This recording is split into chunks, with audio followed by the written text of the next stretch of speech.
Selamat sore, Shalom. Di sini saya akan menjelaskan tugas saya tentang anatomi manusia, bagian anterior dan posterior. Nama Junardo Talapesi, NPM 1211 4201 200 108, kelas 1B Keperawatan. Dosen pengampu Ibu Grace Wakano, Prodi Keperawatan, Fakultas Keperawatan, Universitas Kristen Indonesia Maluku.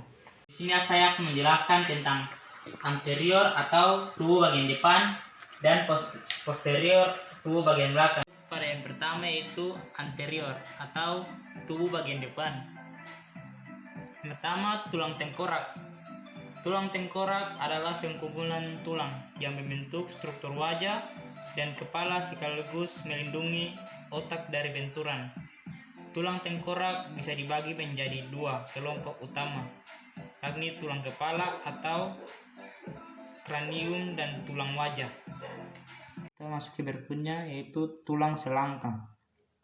Tulang selangkang merupakan tulang yang panjang dan tipis serta bisa ditemukan melintang di bagian bawah leher.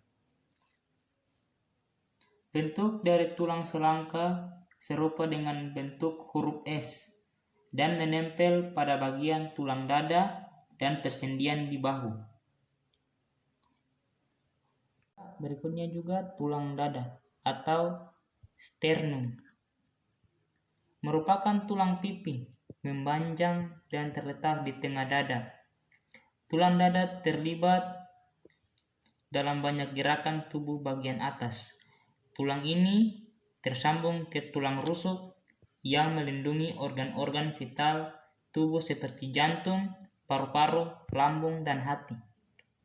Berikutnya, tulang lengan atas atau humerus. Fungsi tulang lengan atas adalah untuk gerak badan atas manusia. Tangan kita selalu berguna banyak, makanya tulang ini punya fungsi alat gerak penting. Pada sistem gerak manusia, fungsi tulang lengan atas menjadi bagian tulang anggota gerak atas yang paling besar dan panjang. Tulang rusuk. Tulang rusuk pada manusia terdiri atas 3 bagian, yaitu 7 pasang tulang sejati, yakni tulang rusuk yang ujungnya bertemu di dada.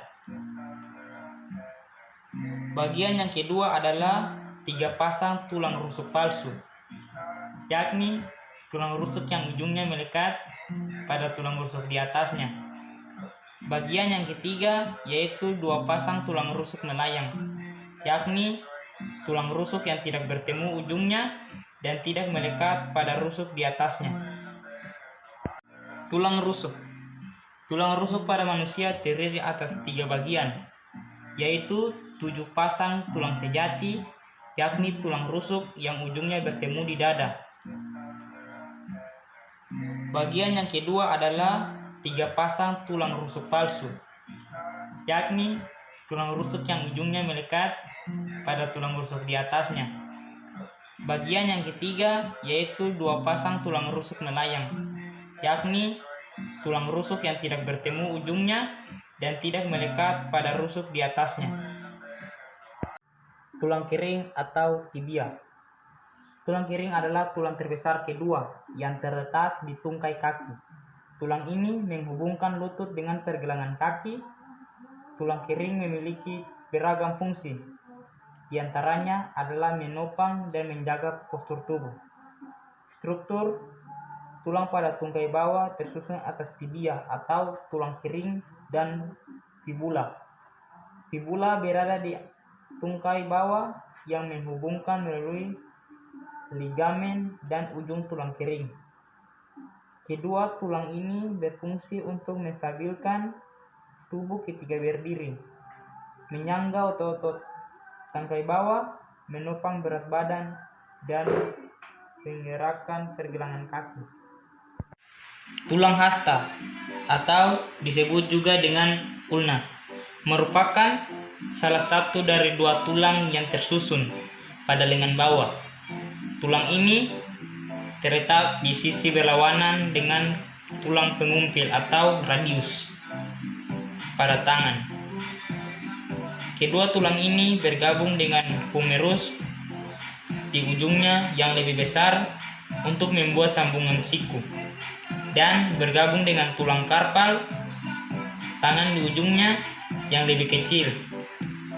Tulang hasta dan tulang pengumpil ini yang memungkinkan sendi pergelangan tangan dapat berputar.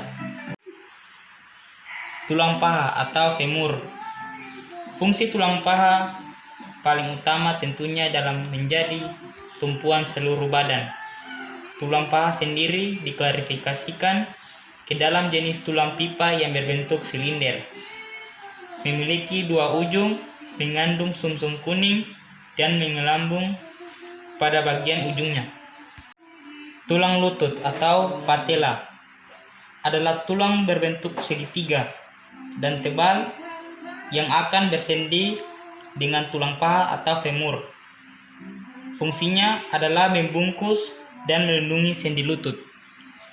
Tulang betis atau fibula adalah tulang panjang, tipis, dan terletak di bagian belakang bawah tungkai.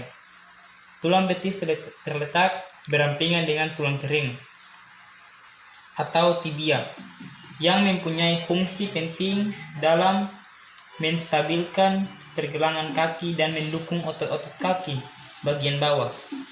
Walaupun mempunyai panjang yang sama dengan tulang kering, tulang betis jauh lebih tipis dibandingkan dengan tulang kering.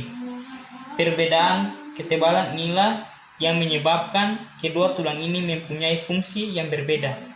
Tulang kering berfungsi untuk menopang berat tubuh di laut sampai pergelangan kaki, sedangkan tulang betis berfungsi sebagai pendukung tulang kering yang melaksanakan fungsi penting lainnya. Tulang kering atau tibia. Tulang kering adalah tulang terbesar kedua yang terletak di tungkai kaki. Tulang ini menghubungkan lutut dengan pergelangan kaki. Tulang kering memiliki beragam fungsi. Di antaranya adalah menopang dan menjaga postur tubuh. Struktur tulang pada tungkai bawah tersusun atas tibia atau tulang kering dan fibula. Fibula berada di tungkai bawah yang menghubungkan melalui ligamen dan ujung tulang kering.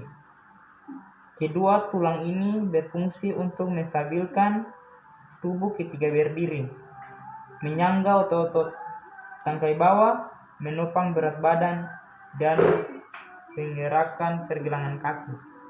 Yang terakhir dari anterior yakni tulang ruas jari kaki atau falong.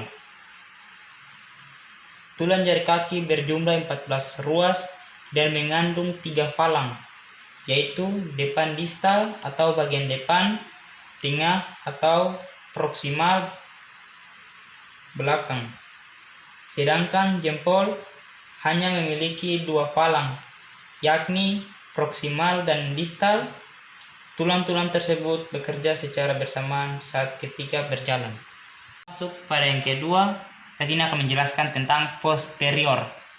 Yang pertama, tulang balikat. Tulang balikat atau scapula adalah tulang berbentuk segitiga yang terletak di bagian belakang bahu atau punggung bagian atas. Kita masuk pada tulang punggung atau vertebra. Adalah tulang tak beraturan yang membentuk punggung yang mudah digerakkan. Terdapat 33 tulang punggung pada orang dewasa. Tulang pinggul. Tulang pinggul adalah kumpulan tulang yang terletak di bawah pinggang dan berfungsi sebagai penyangga organ di area perut. Pinggul juga menjadi penyambung antara tubuh bagian atas dan bawah. Tulang pergelangan tangan atau karpal. Tulang pergelangan tangan adalah tulang yang berada pada daerah pergelangan tangan dan siku serta memiliki otot-otot untuk menggerakkan tangan. Tulang ini termasuk ke dalam jenis tulang pendek atau carpal. Seperti dengan namanya, tulang ini berbentuk bulat dan pendek. Sebagai contoh, sama halnya dengan tulang pergelangan tangan. Tulang pendek juga terdapat pada tulang pergelangan kaki dan ruas-ruas tulang belakang. Pergelangan tangan tersusun dari 8 tulang pendek yang termasuk sebagai jenis tulang keras. Tulang pergelangan tangan terbentuk dari sel tulang yang memiliki seluruh Havertz berisi pembuluh darah. Tulang telapak tangan atau metakarpul adalah tulang yang menghubungkan tulang pergelangan tangan dan tulang jari. Letak tulang telapak tangan tepat di antara tulang pangkal telapak tangan dan tulang ruas jari. Tulang ruas jari atau falang memberikan bentuk tangan, membentuk sebuah alat gerak menghubungkan antara tulang jari dan tulang pergelangan, dan selengkapnya dalam detail ini. Tangan tersusun dari 4 bagian, yaitu jari-jari tangan, telapak tangan, punggung tangan, dan pergelangan tangan. Telapak tangan adalah salah satu bagian tangan yang memiliki fungsi penting untuk mencengkram, mengepal, memegang, dan mengambil benda.